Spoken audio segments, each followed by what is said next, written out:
all the kids out there that want to get a Joe Burrow haircut. There's a bunch of them. Help their parents out. What is a Joe Burrow haircut? You're looking at it. I don't even know what to tell people. We'll just make it happen. How do you know it's time to get a haircut? When you have a game like that on Sunday. All right, listen, breaking news here. We got the serious stuff. An update to the Joe Burrow haircut, kids. It's buzzed, it's blonde. Jamar Chase, also with the buzz. He didn't go blonde, thankfully. I don't know. What do you guys think? RC, what you got on this? You like it? LSU boys? I mean, listen, that's what you got to do. When you used to go to camp at LSU, it would be extremely hot. You go with the low cut. It's aerodynamic. And honestly, this is a lot what Jamar Chase looked like when LSU won the championship in 2019. I see. Okay, I see where you're going there. All right, so, it's whatever it is, July 23rd. We thought we'd do a little surprise for everyone here. This is all of us. Wow. With the Joe Burrow. RC, it looks good on you. The rest of us, I think we look handsome. I definitely do. Nice. I have no words for this. Mike T. Yeah, Laura, you have a face for every haircut. Thank you. So does Mike T, apparently. Look at that. Cute, Mike. Hey, look, there's nothing that juke won't cure, right? Okay, true. Adam, whenever you change your profile picture to that photo, just let us know. There's still business to get to here for the Bengals. Their team president, Mike Brown, you guys had some interesting comments on Jamar Chase's contract yesterday. Listen to this. We're not going to say, oh, no, we aren't going to do that deal if it's the right deal. But it's not so likely that this is the good time to negotiate. The off-season is a better time for that. I'm not going to rule anything out, but I will tell you that the die has probably been cast. He's a key player. Next to Joe, he's our next one. And he knows what we know. This may take a while. We are going to bend over backwards to get it done. I can't tell you when, no. To summarize, they're not close, but this seems pretty straightforward, guys. Chase will no doubt be looking to be paid like the other top receivers in the league. 4 wideouts in the NFL have gotten deals worth at least $30 million per year, and 3 of those have been signed this offseason. Those have been led by Justin Jefferson's $35 million per year, A.J. Brown's $32 million. Adam, what can you add on the Bengals' plans for Chase?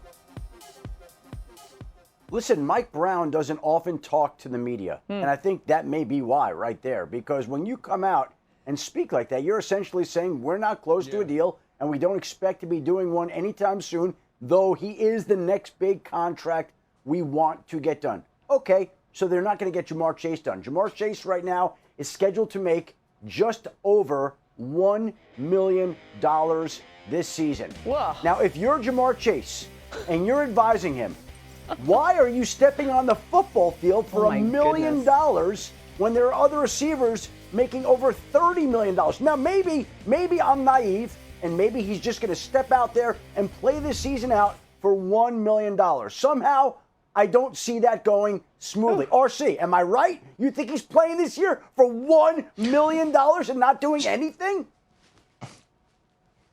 Shefty, I've never heard you be more correct in my entire life. And I didn't even put those numbers, I didn't even think about those numbers. $1 million.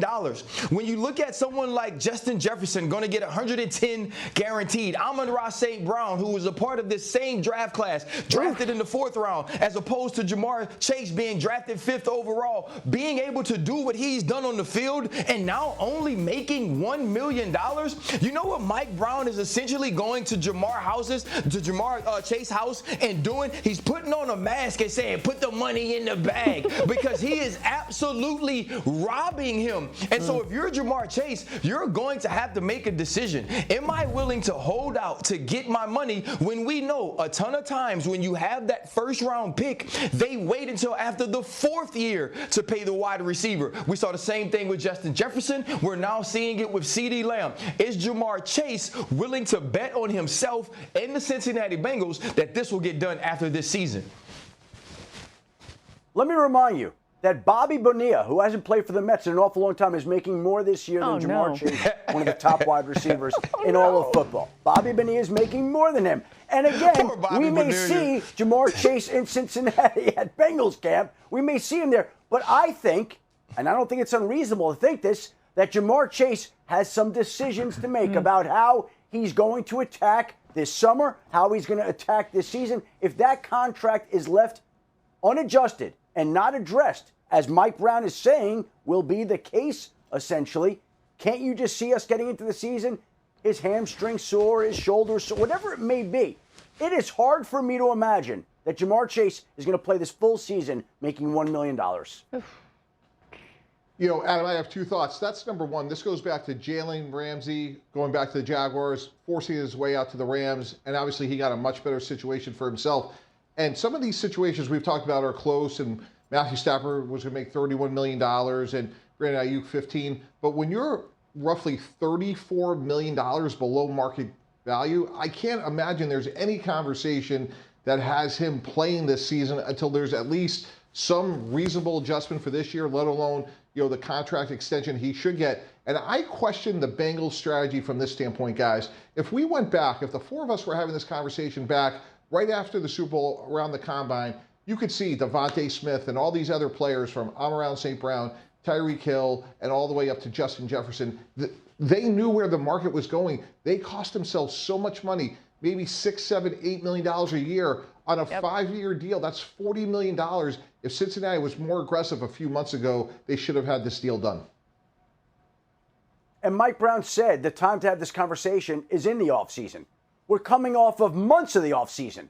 So did they not have the conversation? Did they not get the deal done at that point in time? The time to have that conversation was in the offseason. It's not next offseason. Now it hangs over everybody.